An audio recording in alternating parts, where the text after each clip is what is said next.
metr balandlikka bo'lgan minoralar. Minoralar qanchalik baland bo'lsa, shunchalik azon ovozi uzoqqa boradi. 17 kilometr masofaga mana shu minoralarimiz azonni yetkazib bera olar ekan. Biling 17 kilometr naridagi insonlar Imom Buxoriy bobomiz majmualaridan taralgan azondan so'ng namozlarni o'qib beradilar. Mana qadimdan qolgan esa faqatgina mana shu o'rtadagi chinorlar. 16-asrda Buxoro amiri Abduxon tomonidan ekilgan, hozir 580 yoshga to'lgan chinorlar. Yana shuncha yashab berish imkoniyatiga bo'lgan chinorlar. To'g'rimizda bino. Mana bu katta ko'rtilgan binolarning jome masjidimiz. Ana shu masjid 10 ming kishiga mo'ljallangan masjid. Juma kunlari mana shu yerda 12 ming, hattoki bo'ldi 14 minggacha insonlar kelib namoz o'qib ketdilar. Asosiy bino mana shu maqbara. Endi marhamat deydilar.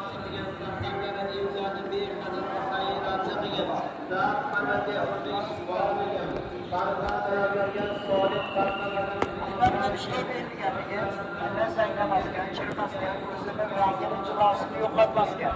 Shuning uchun ham aynan tillar bilan shu. Ana bu toshlarga e'tibor bering. Bu marmar tosh. Ko'rinishda moddiy tosh, lekin juda ham qimmatga ega.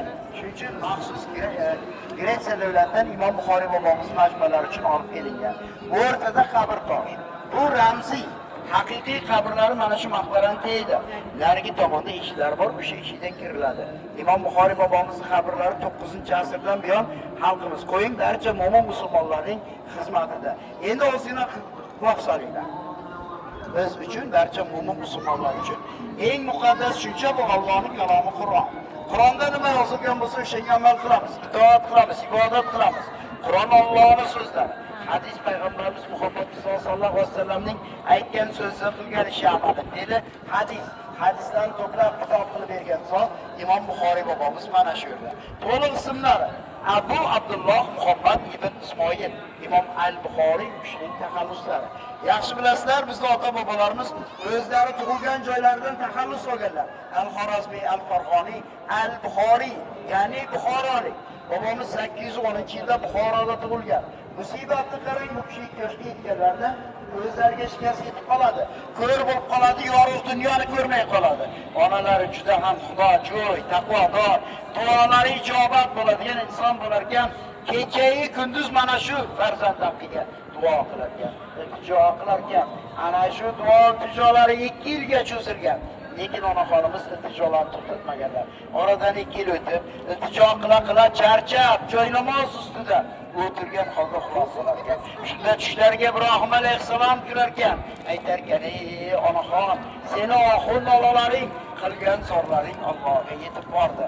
Alloh seni farzandingga ko'z nuri bilan birgalikda siyo ham yubordi." Onaxonimiz uyg'onib qarasalar, farzandining ko'zlari ochiq, yorug' dunyoni ko'rib turar ekan. Qarang, onalarning duosi ijobat bo'lg'usidir degan hadis bor edi. Haqiqatga mos tushgan. Onalarning iltijolari tufayligina Alloh bu kishiga ko'z nurini qaytarib bergan. 4 yoshda ko'zlari ochilgan. 8 yoshda Qur'oni Karimni yod bilganlar.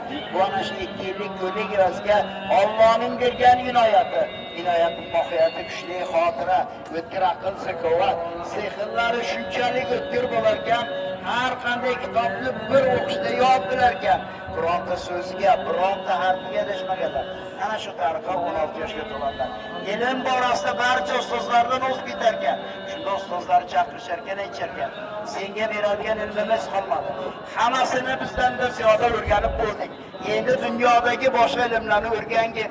Kelajakda buyuk olim bo'lasan." Ana shundan so'ng bobomiz safarga chiqqanlar. Maqsadlari haj, ilm olish. Haj safariga onalarni, Ahmad ismli akalarni olib ketadilar. Safar tugagundan so'ng o'z yaqinlarini vatani Buxoroga kuzatib, o'zlari esa 40 yil Arab va Islom diyorida yurib, hadis to'playdi. 7-asrda Qur'on nozil bo'lar ekan. Payg'ambarimiz Muhammad sallallohu alayhi vasallamga vahiy kelar ekan. Shunda kishi sahobalarga yetkazgan ekan: "Qur'onni yozinglar, hadisni yozmanglar. Ya'ni Allohning so'zlarini yozib kitob qilinglar, meni so'zlarimni aralashtirmanglar" degan. O'z so'zlaridan Allohning so'zlarini ustun qo'yganlar. Ana shunda Qur'on kitob shaklida vujudga keladi. Hadis sahobalarimiz yodida qoladi. Sahobalarimiz islomni targ'ib qilish uchun yer yuziga tarqalib ketadilar. Qayergaki borib to'xtasalar, o'sha joyda payg'ambarimiz Muhammad sallallohu alayhi vasallam shunday degandilar, shunday qilgandilar, shunday amallari bor edi, shunday fe'llari bor edi deb xalqqa murojaat qiladi. Ana qarangki, hadislar xalq ichiga singib ketadi. Ana shu xalq ichida yurgan hadislarni Imom Buxoriy bobomiz to'plab, jamlab, eng sahih, ishonchli bo'lganlarni kitob qilib beradilar. Ana shu kitoblar uchun bobomizga ikkita buyuk unvon berishgan. Imomud dunyo, bu dunyodagi barcha imomlarning imomi va muhaddislar sultoni. Ana shu ikkita buyuk unvon bilan 56 yoshda vatanni Buxoroga kelganlar. Buxoroda xalq bu ishni yaxshi ko'rar ekan, xalq yaxshi ko'rgan sayin Buxoro amri yomon ko'rdi. Bobomiz Buxorodan chiqazib 870-yil 60 yoshda mana shu qishloqqa kelib, birinchi oy yashab, ro'za Ramazon oyini o'tkazgandan so'ng 31-avgust juma kuni 61 yoshda vafot etganlar. Ana shu Ulug'zor qabr tepasida ziyorat qildi. Xudo xohlasa. Ulug'zor qabr tepasida qo'lash ishlarni hammalari